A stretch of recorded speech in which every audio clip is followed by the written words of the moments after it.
Vamos lá, galera, vamos dar início à nossa aula, né, de instrumentação da Escola Técnica TVC, né, principalmente nesse âmbito, realmente com essa proposta, né, de ajudar os alunos nesse momento que estamos passando, né. A ideia é compartilhar a disciplina de forma online, né. Nós vamos preparar esse vídeo em continuação aos outros para apoiar os alunos. Hoje nós vamos falar sobre medidores de pressão, tá? Então, já é uma parte que a gente entra na nossa disciplina. Nós falamos que a parte introdutória do nosso assunto, mas aqui a gente vai falar sobre os instrumentos propriamente dito, tá bom? Então, entre os medidores que a gente tem os mais comuns, né, e mais usados, né, um deles é o medidor de pressão, tá? Então a gente vai falar aqui nessa disciplina sobre medidor de vazão, pressão, que nós vamos falar hoje, temperatura e nível. Essas são as variáveis de processo mais usadas que a gente tem no mercado, na indústria, tá bom, galera? Vamos dar continuidade lá. Então aqui é a forma introdutória que a nossa apostila diz, pode acompanhar na apostila também, viu, galera? Isso aqui é a nossa forma introdutória, né? Qual é a finalidade da instrumentação? Como já foi escrito, a instrumentação é a ciência que se ocupa de desenvolver e aplicar técnicas de medição, né, indicação, registro e controle de processo de fabricação, visando a otimização da eficiência dos mesmos. Essas técnicas normalmente são suportadas teoricamente em princípios físicos ou físico-químicos e utilizadas na mais avançada tecnologia de fabricação para viabilizar diversos tipos de medição de variáveis industriais. Então, isso aqui todos nós já estamos, se nós estamos seguindo realmente os vídeos aí, nós já estamos por dentro, né? Se nós estamos seguindo as aulas, nós estamos realmente, não vou me atentar à introdução realmente da instrumentação, tá bom, galera? Então vamos para a parte mais interessante, o que é nossa... Existem algumas definições para a gente se tornar mais prática. Definições básicas: sólido, toda matéria cuja forma não muda facilmente, né, quando submetida a uma força. Então, é um sólido. O líquido, toda matéria cuja forma pode ser mudada facilmente quando submetida a uma força, porém sem mudar o volume, tá? Então o líquido ele tem a característica, né, de quando sujeita a uma força, né, ela é facilmente deformada, né? E porém sem mudar o seu volume, né? O gás, toda matéria cuja forma e volume pode ser mudada facilmente quando submetido a uma força. Então o gás normalmente ele muda, né, a sua forma, né, e o volume quando submetido a uma força, tá? Então o sólido dificilmente não muda fácil, tá, quando submetido a uma força, né? O líquido muda facilmente quando submetido a uma força, porém mantém o mesmo volume. E o gás, né, ele muda o volume, tá? E também deforma também facilmente, né, quando submetido a uma força. E o fluido, né, toda matéria cuja forma pode ser mudada, né, e por isso é capaz de se deslocar. O ato de se deslocar é caracterizado, né, como escoamento, assim chama-se fluido. Então, fluido é aquilo que flui, né? Tem a capacidade de fluir. Por exemplo, o ar. O ar, muitas vezes a pessoa acha que não é um fluido, né? Muitas vezes a gente tem uma ideia errônea de achar que o fluido é somente aquilo, o líquido, né? Mas, por exemplo, o ar tem capacidade de fluir. Ele também é um fluido. Tá bom, galera? Então, outra definição mais específica, também chamada de densidade, né, absoluta, é a relação entre massa e o volume de uma determinada substância, né, é representada pela letra ρ e no SI pela unidade kgf por metro quadrado, tá bom? Então, a massa específica é chamada densidade absoluta, tá? Densidade relativa é a relação entre massa específica de uma substância A e a massa específica de uma substância de referência R, tornando-se a condição de temperatura e pressão, tá? Lembre-se, para líquidos, a densidade de uma substância tem como referencial a água destilada, que é o que em 4 graus Celsius em um ATM, tá? Cujo valor foi convencionado ser igual a unidade, tá? Para os gases e vapores, a determinação é uma substância que tem como referência o ar, né, em 15 graus Celsius em um ATM, cujo valor foi convencionado a ser igual a unidade, né? Peso específico, né? Relação entre peso e o volume de uma determinada substância é representado pela letra gama, tá? Cuja unidade é quilograma força por metro quadrado, por metro cúbico, tá bom? Então a gente já passou por algumas convenções para a gente realmente estar alinhado no que a gente vai falar aqui, para a gente não estar explicando cada coisa que a gente vai falar.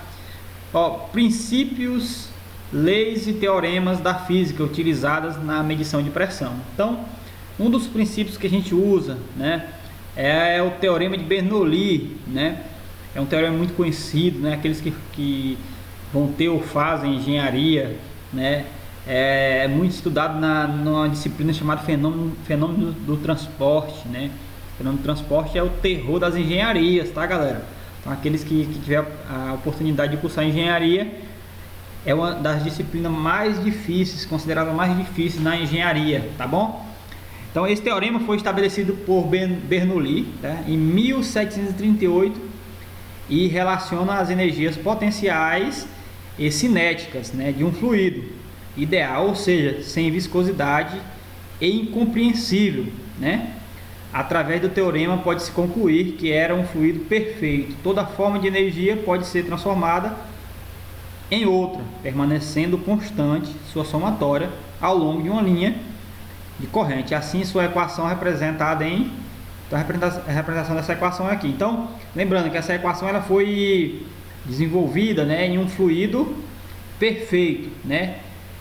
Sem viscosidade, ou seja, ele não tinha viscosidade. O que é viscosidade? Vamos lá. Vamos dar um exemplo, por exemplo, a água. A água, se você tem um copo de água, você vira, ela escoa, né? Ou seja, ela não tem viscosidade, ou na verdade ela tem uma viscosidade, né? Mas ela tem, a viscosidade dela é muito pouca, né, da água. Vamos imaginar assim, o mel, né? O mel, a viscosidade já é maior, né? Se tu virar um copo de mel, né, por exemplo, é um exemplo muito usado, né, ele vai demorar muito mais a ele sair, né, do copo, né? Enquanto que a água rapidamente ela vai sair, ou seja, ela praticamente não tem viscosidade.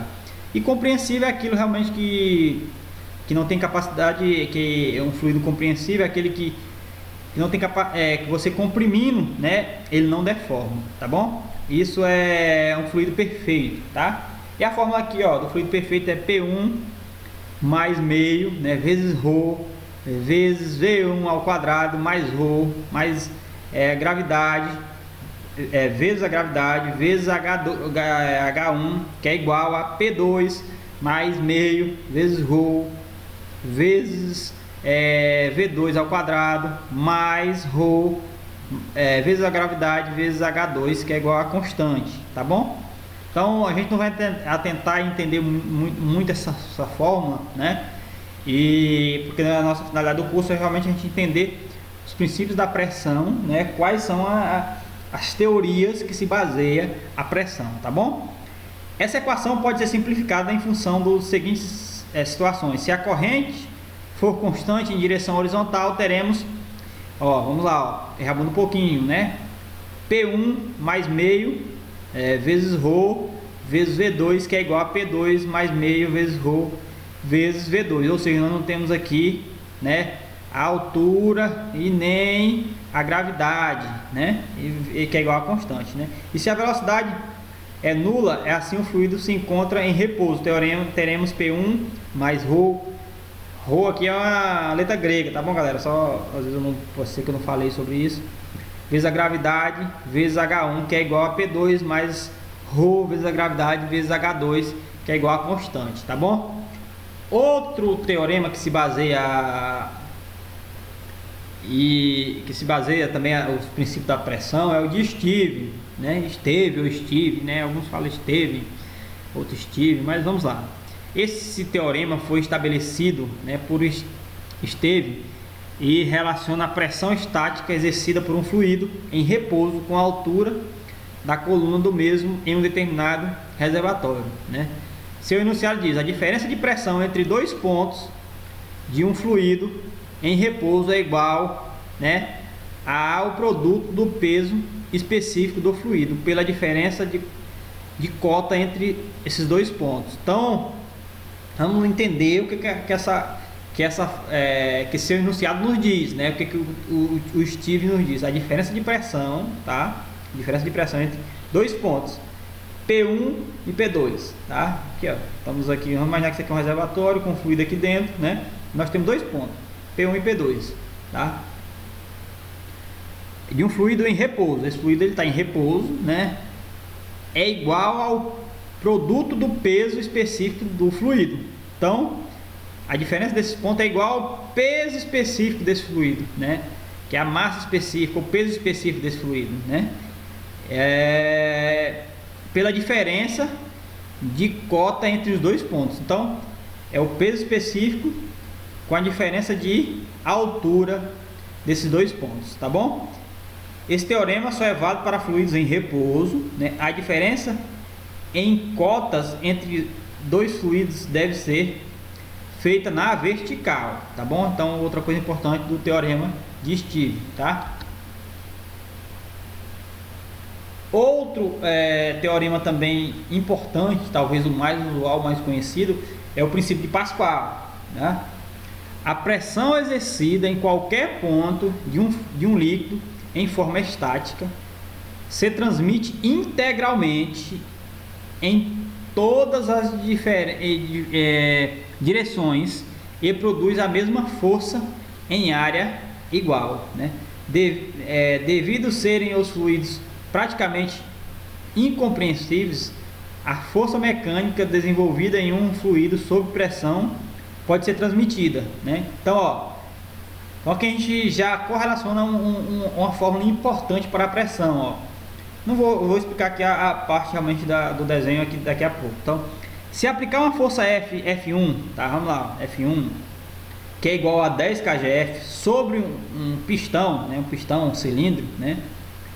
Cilindro 1, o pistão 2 levantará um peso de 50 kgf devido ter uma área 5 vezes maior a área do pistão 1. Então, ó, pistão 1, tá? Pistão 2. Então, o pistão 1 aplicado uma força, tá? E eu aplico uma força aqui nesse pistão, tá? De 10 kgf. O pistão 2 é 5 vezes maior ao pistão 1. Então, se eu aplico uma força de 10 kgf aqui e o meu pistão 2, a área do meu pistão 2 é 5 vezes maior, né? Eu tenho uma força 5 vezes maior no meu pistão 2. Então, a gente diz o quê? Que pressão é igual a força dividido por área. Então, se eu aumento a área, né? Se eu aumento a área, eu aumento, né? Eu diminuo a força, tá? Se eu aumento a área, eu diminuo a força. Se eu diminuo a área, eu aumento a força, tá? Essa é uma parte importante do teorema de Pascal que a gente entende, ó. E o P2 é igual, ó, aqui a gente vai fazer a relação aqui, ó. P1 é igual a força 1 dividido pro área 1. E P2 é igual a força 2 dividido por área 2, tá? Como P1 é igual a P2, a força 1 é igual a área 1 e a força 2 é igual a área 2. Então, lembrando que a área 2 aqui, né, do pistão, é 10 vezes maior, né? Ou seja, aqui é 5 vezes maior, quer dizer. Então, aqui é 2 centímetros e aqui é 10 centímetros, né? Outra relação, né, o volume deslocado deverá ser o mesmo, né? V1 é igual a 1 vezes altura 1, né? E V2 é igual a 2 vezes altura 2, que é igual a 1 vezes altura 2, que é igual a 2 vezes altura 2. Exemplo, sabe-se que a força 1 é igual a 20 kgf, né? E a área de 100 centímetros. E a área 2 é igual a 10 centímetros, né? Calcula a força 2, né? Então a gente veio que fez uma correlação aqui nesse exercício, né? Força 2 é igual a força 1 sobre vezes área 2 dividido por área 1, que é igual a 20, que é 100, ou 10 dividido para 100, então força 2 é igual a 2 kgf, tá bom? Só para a gente pegar o exemplo aí. Então, nós temos outra questão também, que é a equação manométrica, tá? Esta equação relaciona as pressões aplicadas nos ramos de coluna de medição e a altura de coluna, né, do líquido deslocado. A equação apresenta-se como pressão matemática resultante, né, desta relação. Então, ó, pressão 1 com altura diferente, tá? E a pressão 2 com altura diferente. Essa relação, né, nos dá uma pressão, né, dá uma expressão matemática que nos dá, nós conseguimos descobrir a pressão através dela, tá bom? Aqui a gente vai entender, né, e para a gente correlacionar a definição de pressão. Pode ser definida como sendo a relação entre força normal a uma superfície e sua área. Essa figura aqui, né, nos relaciona. Então, pressão é a força normal, né, é a força normal em uma superfície em sua área, né? Então, a força exercida pela área, né? Então, a pressão pode ser também expressa como a somatória da pressão estática e pressão dinâmica, e assim chamada pressão total. Então, pressão, para a gente entender um pouquinho, é igual a força sobre área. Então, quanto maior a área, tá? Maior a área, é menor a força, a pressão, né? Quanto maior a área, quanto menor a área, maior a pressão, tá? Então, e pressão estática é a pressão exercida em um ponto, em um fluido estático, que é transmitido integralmente em todas as direções e produzindo a mesma força em áreas iguais. Então, pressão estática é aquela pressão exercida em um ponto, né, que produz força e área igual, tá? Pressão dinâmica, tá? Então, é a pressão exercida por um fluido em movimento paralelo e a sua corrente, né? A pressão dinâmica é representada pela seguinte equação. Então, a pressão, ó, é igual a meio vezes ρ vezes a velocidade, né? Então a pressão dinâmica ela já é um pouquinho diferente, tá? Então, a pressão total é a pressão, né, resultante da somatória das pressões estáticas e dinâmica exercida por um fluido que se encontra em movimento, né? Os tipos de pressões medidas. A pressão medida pode ser representada pela pressão absoluta manométrica ou diferencial, né? A escolha de uma dessas três, dependendo do objetivo da medição, né? A seguir será definido cada tipo, né? Bem como sua inter-relação à unidade utilizada para representá-las, né? Então, ó, tipos de pressão. Então, nós temos aqui a pressão absoluta, né, que é a pressão positiva a partir do vácuo, tá? Ou seja, a soma da pressão atmosférica do total e a pressão manométrica. Geralmente coloca-se a letra A. E nós temos a pressão manométrica, né, que é a pressão medida em relação à pressão atmosférica existente no local. Pode ser positiva ou negativa. Geralmente com a letra G após a unidade, né, representada. Quando se fala em uma pressão negativa em relação à pressão atmosférica, chama-se pressão no vácuo ou vácuo, tá? Então a gente vai dar uma pausa aqui, galera, né? Vamos dar continuidade em outro vídeo para esse vídeo não ficar muito longo, tá bom? Então essa vai ser a parte 1 falando sobre pressão, tá? E nós vamos ter, né, também a parte 2. Então dê continuidade, né, ao vídeo. Falou, galera!